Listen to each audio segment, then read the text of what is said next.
Racikan Bang Lim, Iya. gimana Bang? 28 Oktober Iya. Sumpah Pemuda hari ini, Iya. tepatnya 97 tahun yang lalu.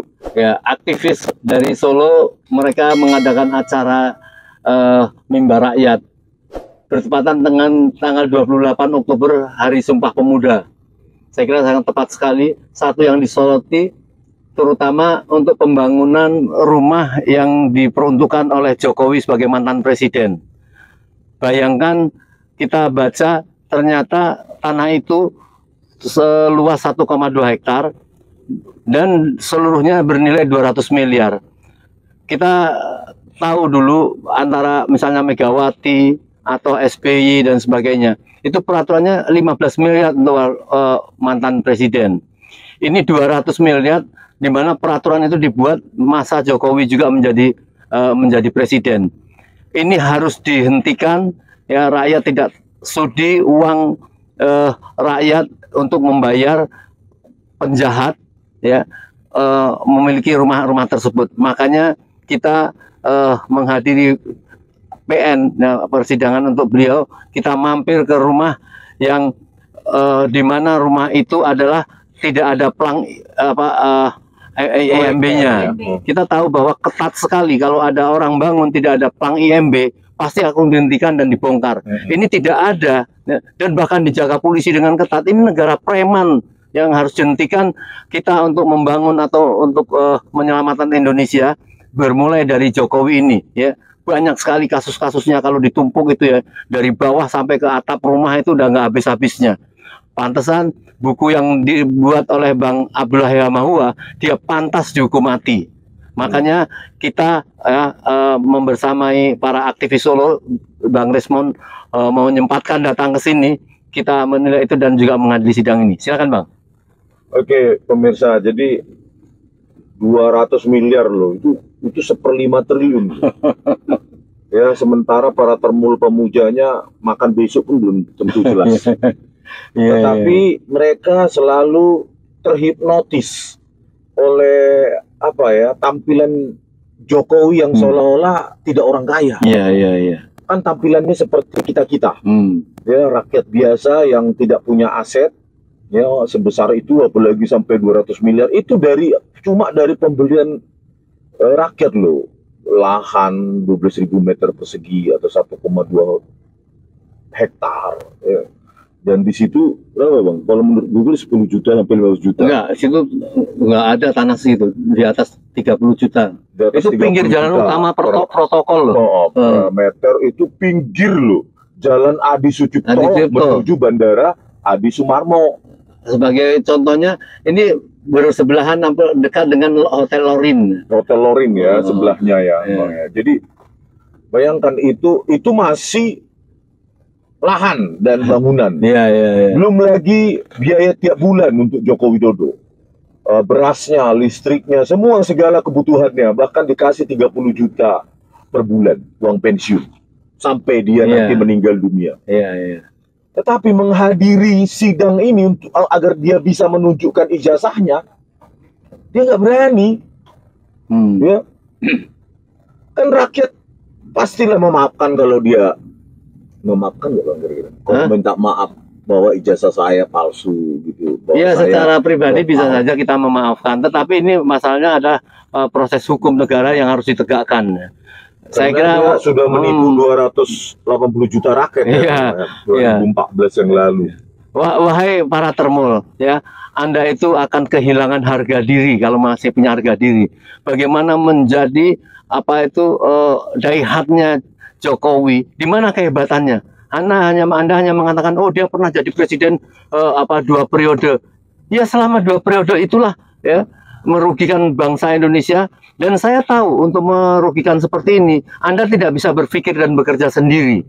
Ya, saya tahu ada gerombolannya. Nanti akan saatnya rakyat membongkar gerombolannya. Ya, terutama Pratikno itu, ya, yang menjadikan dia presiden atau dia dijadikan presiden menjadi seknek, nggak ketahuan lagi.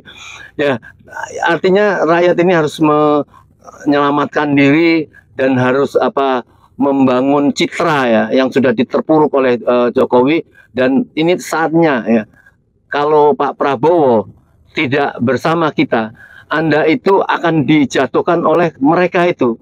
Konsentrasi para Jokowi dan termulnya itu, apakah Pak Prabowo masih menjaga, menyelamatkan dia atau tidak? Bagaimana caranya? Ya, satu-satunya kemungkinan dia ingin mempercepat Gibran itu jadi presiden, ya kalau berhalangan presiden itu. Rakyat Indonesia tidak mungkin akan mengikhlaskan itu, pasti akan melawan. Maka kesempatan bagi Pak Prabowo, ya, ucapan bahwa ingin 2 periode, padahal ini setahun pun belum. 2009 itu kan teriakan Jokowi, dan itulah didukung-dukung termul itu. Yang saya khawatir dalam pikiran mereka itu hanya penghidupan pribadi saja. Kita ini ingin menyelamatkan Indonesia kembali, ya, yang sudah terporak-poranda itu. Jadi itulah yang menjadi konsen kita, Bang. Ya. Jadi pemirsa, kalian tahu ya, Pak Prabowo Subianto itu nggak ada kan. Para termul ini menuduh, Bang, kita ingin mengadu domba antara Jokowi dengan Prabowo. Tidak, termul narasi sesat.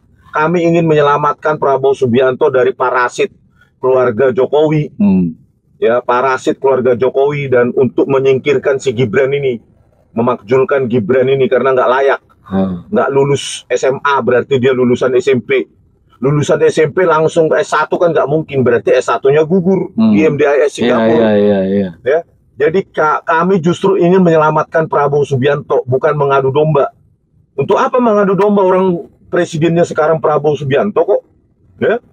Dan Prabowo Subianto seharusnya itu menjadi presiden ke-7 tahun 2014. Kalau ketahuan ijazahnya Jokowi yang UGM itu palsu, harusnya dia nggak bisa lagi menjual nama UGM saat itu. Ya, kenapa? Sifatnya bapak anak ini sama. Si Gibran nggak berani dia tampil di sidang PN Jakarta Pusat untuk membawa ijazah SMA-nya. Memang nggak ada ijazah SMA-nya. Ya, saya mengingatkan bahwa para termul juga termasuk, kalau boleh diingatkan, yaitu pengacara penasihat hukum yang tergabung dalam Peradi Bersatu. Kalian itu adalah orang-orang yang terhormat. Jangan terpuruk hanya gara-gara membela sesuatu yang juga akan menterpurukkan kalian. Jokowi ini seperti seseorang yang diperintahkan oleh kelompok, misalnya, hei, ambilkan sepatu. Jokowi ini tidak hanya mengambilkan, dia menyemir, dia mencuci. Ini kecocokan kejahatan ini yang harus kita bongkar. Dan Indonesia tidak boleh terjebak di dalam hal itu. Indonesia ini banyak orang pinter, ya, banyak universitas negeri yang beberapa universitasnya menjadi urutan dari universitas di internasional. Maka harus diselamatkan bahwa kita berontak, ya, dengan cara-cara UGM, ya, terjebak oknum-oknum ini untuk membela yang tidak benar. Makanya Sivitas Akademika dari UGM, saya mohon orang yang menjadi nomor 1 untuk memprotes, ya, para rektor-rektor yang mengakui menjadi pembela utama ini, jangan terlibatlah kalian itu. Ini urusan kejahatan. Ini Anda tidak tahu ini ijazah yang diperiksa ini memang sudah benar apa yang pernah diungkap oleh Dian Sandi, yang itu kemudian diperiksa oleh RRT, ya, Dr. Tifa, Dr. Rasulullah, Dr. Rismond. Jadi ini secara saintifik udah jelas. Orang itu fotonya diambil, dimasukkan foto lagi, ya, kemudian dicap di atas itu. Ini sudah kasat mata. Ini bukan masalah kita akan melawan UGM. UGM ini kita ingatan sudahlah, tidak saya ikut-ikut. Nah, saya kira itu.